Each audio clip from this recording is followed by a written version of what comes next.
এখন থেকে কিভাবে রমাদানের প্রস্তুতি গ্রহণ করব? তারাবি নামাজ 4 রাকাতের নিয়মতে পড়া যাবে কিনা? সালাতে সিজদার সময় আগে নাক নাকি কপাল দিতে হবে? আর সিজদা থেকে ওঠার সময় আগে নাক নাকি কপাল উঠাতে হবে? ধূমপান ছাড়তে আপনার পরামর্শ চাই। 1 বছর আগে আমাদের টাকা ছিল 2 থেকে 3 লাখ। এখন 3 থেকে 4 লাখ টাকা আছে। এর মধ্যে 2 লাখ অন্যদের কাছে। 1 বছর আগে আমি বুঝি নাই, আমার মা-বাবা যাকাত দেন নাই। এখন এই টাকার যাকাতের বিধান কি?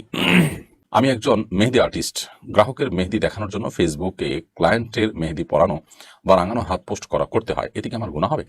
চলুন তাহলে আর বিলম্ব না করে আপনাদের যে সমস্ত প্রশ্ন ইতিমধ্যে আমাদের হাতে চলে এসেছে সেগুলোর উত্তর দেওয়ার পরে আমরা প্রবেশ করি। মান্নাত হাসান আপনি লিখেছেন, আমি একজন মেহেদি আর্টিস্ট। গ্রাহকের মেহেদি দেখানোর জন্য ফেসবুকে ক্লায়েন্টের মেহেদি পরানো বা রাঙানো হাত পোস্ট করতে হয়। এতে কি আমার গুনাহ হবে? দেখুন, যদি পুরুষের হাত হয় তাহলে সেটি তো আপনি প্রদর্শন করতেই পারেন, কিন্তু আবার পুরুষের হাতে মেহেদি পরার শরীয়তে নির্দেশনা নাই। জাস্ট শুধু মার্কেটিং এর জন্য যদি আপনি করেন, পরবর্তীতে সেটিকে আপনি রিমুভ করে ফেলেন, তো এতে কোনো অসুবিধা না। যদিও মেহেদি হাতে দিলে পুরুষরা গুনাহ হবে, এই লেভেলের সমস্যা না, বড় কোনো গুনাহ হবে এরকম না, অনুত্তম জাস্ট। তো মেয়েদের হাত যদি হয় তাহলে সেক্ষেত্রে যথাসম্ভব এটাকে অ্যাভয়েড করে উত্তম হবে। যদিও ফিতনা সংকুল এই সময়ে এই ধরনের বিষয়গুলো যদি অ্যাভয়েড করে মার্কেটিং করতে পারে সেটা সবচেয়ে ভালো। যেমন ডিজাইনটা কেমন হতে পারে সেটা এমনিতে কোনো একটা কাগজে কোনো কিছুতে আপনি এঁকে দিলেন, আমার মনে হয় সেটাতেও পারপাসটা সাব হওয়ার কথা। আর যদি সেটা কোনোভাবে না হয় তাহলে সেক্ষেত্রে সতর্কতার সর্বোচ্চ লেভেলে গিয়ে ফিতনার সমস্ত রাস্তা বন্ধ হয়, সেরকমটি নিশ্চিত করে যদি আপনি করতে পারেন সেটি জায়েজ হতে পারে। ক্ষুদ্র লেখক আইডি থেকে আপনি লিখেছেন, 1 বছর আগে আমাদের টাকা ছিল 2 থেকে 3 লাখ। এখন 3 থেকে 4 লাখ টাকা আছে। এর মধ্যে 2 লাখ অন্যদের কাছে। 1 বছর আগে আমি বুঝি নাই, আমার মা-বাবা যাকাত দেন নাই। এখন এই টাকার যাকাতের বিধান কি? এই টাকাটা যেহেতু আপনার মা-বাবা ইতিমধ্যে দেননি, বিশেষ করে অন্যদের কাছে যে টাকা ছিল, এখন আপনি সে টাকা যাকাত দিতে পারবেন। কারণ যাকাত একটা ইবাদত। যদি সময় মতো সেটি দেওয়া না হয় তাহলে পরবর্তীতে দিলেও কিন্তু সেটি আদায় হয়। অর্থাৎ পরে দিলেও আদায় হয়ে যাবে। আপনি এখনো দিতে পারেন, তবে বিলম্ব দিয়েছেন সেজন্য ইস্তেগফার করা উচিত। লুৎফুর রহমান লিখছেন, এখন থেকে কিভাবে রমাদানের প্রস্তুতি গ্রহণ করব? রমাদানের প্রস্তুতির অংশ হিসেবে আমরা শাবান মাসে বেশি বেশি নফল সিয়াম রাখবো, নফল রোজা রাখবো। এটি রমাদানের প্রস্তুতির একটি কাজ। দ্বিতীয়ত, রমাদানের মাসাইল ফাজাইলগুলো এখন থেকে জানবো।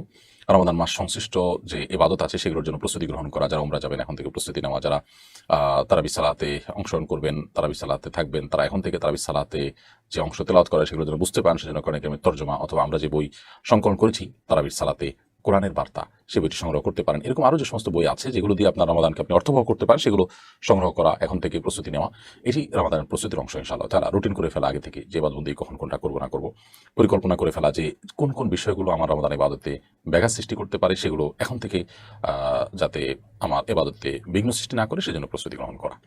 সাইফুল ইসলাম শরীফ আপনি লিখেছেন, ধূমপান ছাড়তে আপনার পরামর্শ চাই। ধূমপান ছাড়ার জন্য খুব দারুণ একটি সুযোগ বা মোক্ষম একটি সময় আসছে, হলো রমাদান কারীম।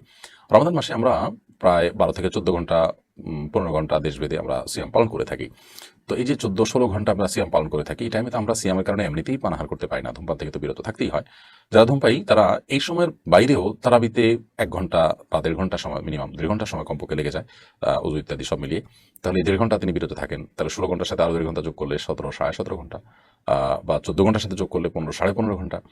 এরপর 6 ঘন্টা যদি আমরা ঘুমাই তাহলে দেখা যাবে যে আমাদের পুরো দিন এবং রাত 24 ঘন্টার মধ্যে মাত্র আর 1-2 ঘন্টার ট্যাকেল দিতে পারলেই কিন্তু আমাদের সময়টা পেরিয়ে যায়। অর্থাৎ ইফতারের পর থেকে তারাবি পর্যন্ত এই সময়টা আপনি একটু সবর করলেন, একটু নিজেকে অন্য কোনো কিছুতে ব্যস্ত করে রাখলেন এবং সংগ্রাম করলেন যে এই টাইমটাতে আমি কোনোভাবেই ধূমপান করবো না, তারাবির সাথে সাথে শুয়ে পড়লেন, তাহলে ইনশাআল্লাহ বিদিনিল্লাহ আপনার জন্য এটি ছাড়াটা অনেক সহজ হবে। অর্থাৎ ছাড়ার একটা উপযোগিতা, একটা উপলক্ষ তৈরি হয় রমাদান মাসে।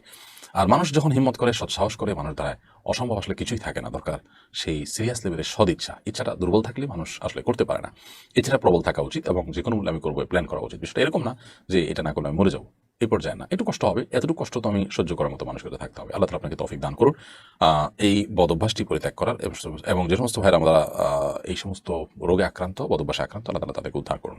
রোমা খান আপনি লিখেছেন, তারাবি নামাজ 4 রাকাতের নিয়মতে পড়া যাবে কিনা? তারাবির সালাত আপনি একসঙ্গে 4 রাকাত পড়তে চাচ্ছেন সম্ভবত। দেখুন, তারাবির সালাত 2 রাকাত 2 রাকাত করে পড়বেন। শুধু তারাবির সালাতই নয়, নবী সাল্লাল্লাহু আলাইহি ওয়াসাল্লামের একটা হাদিস রয়েছে, সালাতুল লাইলি ওয়ান নাহারি মাসনা মাসনা, রাত এবং দিনের সালাতগুলো 2 রাকাত 2 রাকাত করে পড়বে। এজন্য ফরজ সালাত এবং নির্দিষ্ট যে ফরম্যাট রাখা আছে সেই ফরম্যাট সালাতের বাইরে সকল সালাতগুলো আমরা 2 রাকাত 2 রাকাত করে পড়বো, নফল এবং এক্সট্রা সালাতগুলো। সেই হিসাবে আমরা তারাবির সালাত, এটিও এক প্রকারের নফল এবং সুন্নাহ সালাত, বিধায় সেটিও আমরা 2 রাকাত 2 রাকাত করে পড়বো। 4 রাকাত একসাথে পড়াটা সুন্নাহ নয়। যদি কেউ পড়ে ফেলেন আদায় হয়ে যাবে, বাট 2 রাকাত করে পড়াটাই হলো উত্তম এবং সেটি হলো সুন্নাহ। মিনহাজ পারভেজ আপনি লিখেছেন সালাতে সিজদার সময় আগে নাক নাকি কপাল দিতে হবে, আর সিজদা থেকে ওঠার সময় আগে নাক নাকি কপাল উঠাতে হবে। দেখুন, আমরা যখন সিজদা যাব তখন সিজদা যাওয়ার পর নাক এবং কপাল অলমোস্ট কাছাকাছি সময় আমাদের পড়বে। এখানে আসলে আগে পরে কোনো ব্যাপার না, এবং ওঠানোর ক্ষেত্রেও তাই একসঙ্গে উঠতে পারে। মূলত হাত আমাদের আগে যাবে, এরপর আমাদের মাথা যাবে। মাথার মধ্যে স্বাভাবিকভাবে কপাল আগে, এরপর নাক যেতে পারে। ওঠার ক্ষেত্রেও তাই, কিন্তু যদি একটু এদিক সেদিক হয়ে যায় তাতে কোনো সমস্যা নেই।